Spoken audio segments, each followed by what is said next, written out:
Hey, pretty people. So I gather most of you have heard the piece that came out in Politico about Marianne Williamson. Um, Basically, some anonymous staffers, excluding Paul Hodes, came out and said that she had been abusive. Um, I'm not sure how everyone is taking this news, but I wanted to kind of add my 2 cents, especially about Paul Hodes, because I kind of already saw this coming in the sense that I suspected there was some kind of saltiness from when I saw Paul Hodes' interview. I could already see that there was something that he was holding on to, and I suspect Marianne also.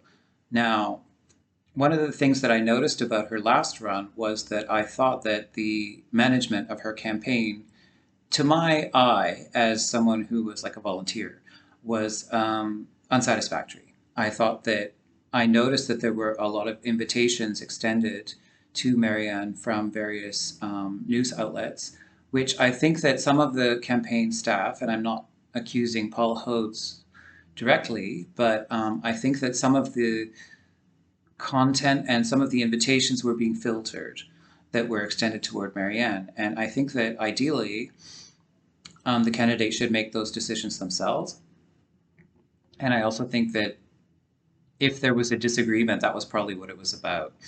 I don't think that she threw her phone at Paul Hodes, and I suspect that she didn't throw her phone at anyone, but I could imagine her like, you know, throwing it on the sofa or something like that during an argument. Um,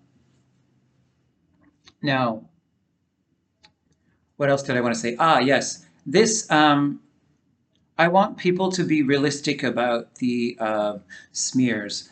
Like, if you take a step back and look at other candidates and the way they have been smeared over the years, the smears that are leveled at Marianne Williamson are, apart from the one about the AIDS patients, are mostly pretty lightweight. Like, Crystal Lady is not. That's not like that insulting because really crystal ladies are not bad things. I mean, she's not being accused of being a terrorist or a Russian asset or uh, Pol Pot or something like that, which I suspect is these are insults that they have in readiness.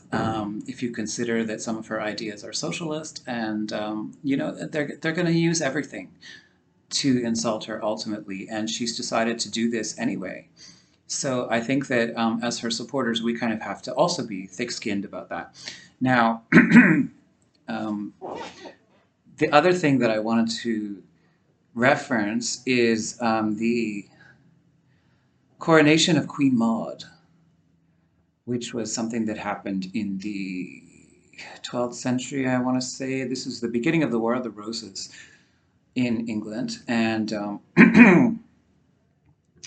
Queen Maud's father, who was, I'm not sure if it was William the Conqueror or if it was another king, but it was definitely one of the early Plantagenets. And he had left his kingdom to his only daughter, Maud or Matilda. And her cousin Stephen also had some kind of tenuous claim to the crown. Now, um, when she was coronated, most of her support was pretty strong from her father's people, and when she was coronated, they were very pleased, and she was the queen that they wanted until she started acting like a queen. She started giving orders, and she was trained by her father to be the ruler, so she wasn't like one of these queen consorts who were typically very um, self-effacing and devout and really, I mean, they would exercise power, but mostly in such a way that it didn't look like they were exercising power. It was always as if they were just there to support their husband and support the kingdom and be charitable to the people. That was kind of the role of queenship in the medieval times. And Queen Maud after her coronation and her kind of inauguration feast, her subjects kind of turned on her. Like all of her base were kind of a little bit alarmed to see her being bossy because she was the boss. So, so no, I'm not saying that this is like because Marianne Williamson is a woman, but I am kind of saying that we hold women to like an extraordinary highest level of scrutiny when it comes to how assertive they're being. And if we consider that we have had a president in office who talked about um, grabbing women's body parts, and then the one who's currently in office is known to like to inhale parts of women's body parts. I kind of think that this is a trivial smear by comparison, or even a trivial criticism. Now, obviously, we want to shoot for the highest that we can, like the highest standard of human behavior that we can when you're talking about the most powerful office of governance in the world. But at the same time, you're also fishing from a pool of candidates where you're looking for. I actually think that Marianne Williamson still stands up as one of the best. And any of you who have been watching my channel might think that I'm just swooning over Marianne Williamson's personality because I think she's so cute and so loving. No, I actually do not find her cute, and I do not want to hug her. I do. When after the first debates, I saw all these comments from people like, "Oh, I don't want her for president, but I'd like to hang out with her." I don't want to hang out with her.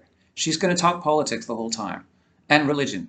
Like she has admitted that she is one of the worst dinner guests because she talks about all the taboo topics, and I think that I personally don't find her sort of cuddly in that way. I know people like to say she's so kind of like woo woo and cuddly and lovey dovey, and I don't find her like that at all. What I find her is interesting about her is she has taken the principle, the idea of love, and then written policy around that in quite a detailed way so that all of her policies can be traced back to a kind of loving principle or a kind of brotherly love, if you like. So, for lack of a better term, it's like fraternity, basically. And so I wanted to kind of highlight the fact that it is not, she's not ever pretended to be sweet in a saccharine kind of way. It's really, if anything, like I would say someone like Cory Booker is very demonstrative in his big-heartedness. But I think that why the reason that Marianne Williamson is the love candidate is because she's made a study of the principle of love and then written policy around it, not because she is incredibly sweet to everyone she meets. I think she makes an effort to do that. And I also think that running for president is extremely stressful.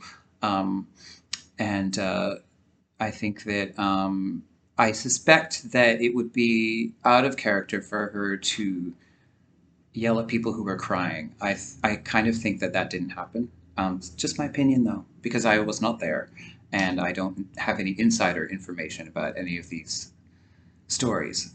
But I mean, I think that I think this is very suspect timing. Like, just when she's starting to do well in the media and it's starting to cover her, I think that it is kind of weird that suddenly the abuse story comes out, not last term, and not, when she was not considered a threat, and not, you know, anytime leading up to now, in the last couple of weeks, but just now they start to talk about it. Anyway, so I call it sus. I think it's sus. I think it's stinky and stanky and all of that. Um, So, as far as I'm concerned, I still think that she is a candidate worth supporting. And not only that, I will probably still think she will be a candidate worth supporting when they call her Pol Pot, which I think is inevitable. So, that's my take on it. All right. Bye.